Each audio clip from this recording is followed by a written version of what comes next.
Looks like our government is getting us pretty upset and concerned about the swine flu. This is interesting to me, not only for political reasons, but also as a physician. It makes me think back to 1976, the first year I served in the Congress. We had a vote on the swine flu. Back then, there was a panic, and they said it was going to sweep the nation, and they rapidly came up with some flu shots, and the government was going to inoculate everybody and save the world from this disaster. And I remember there were 2 votes against it, myself and Larry McDonald, another physician. It turned out, though, that our instincts were correct. Not only did we object to it because we didn't think the government should be in the medical business and making these medical decisions, but it turned out that the instincts were absolutely right, because the flu came and the flu went and 1 person died, except for those individuals who died from getting the flu vaccine. And over 25 people died just from getting the vaccine, and many got ill from it until finally they had to suspend the whole program.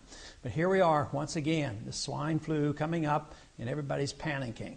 And this is not to downplay the seriousness. Some people have died, some people might die yet. We have had no deaths in this country, but there's 7 or 8 cases up in New York. None have even been hospitalized. And yet it's practically like we've been attacked by nuclear weapons. I mean, press conference over the weekend, prime item for the Department of Homeland Security. How did the Department of Homeland Security get into the medical business?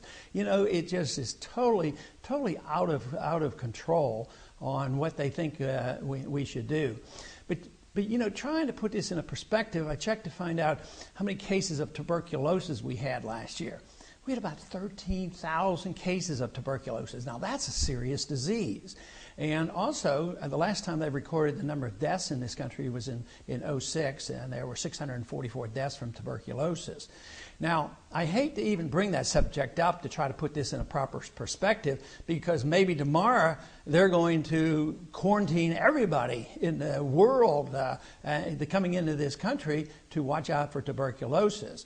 And all these things are very serious. The big question is, does a bigger government always solve these problems? They usually make things much worse. So all I'm asking people to do is step back and think for a minute rather than rushing and panicking and taking advantage of opportunities like this. This is what happens, whether they're economic problems or medical problems. The people who love big government take advantage of this. And in the Department of Homeland Security, she's really not acting outside the prerogatives of that department. And one of the reasons I voted against it, it's an open door invitation to deal with medical problems. And of course, the way I see medical care in this country is deteriorating, and the costs are skyrocketing, mainly because we have had central economic planning in medicine now for 30-some years. It hasn't worked very well, so now we're about to embark on socialized medicine. But I just don't think that we need the government in this manner dealing with this problem in a hysterical manner. We ought to just sit back and think about it for a minute, and maybe we'll come to our senses. But certainly it isn't a responsibility of the Department of Homeland Security, even though technically they might have the authority. That, to me, is not something that should be turned over to that department. That is the medical care of this country.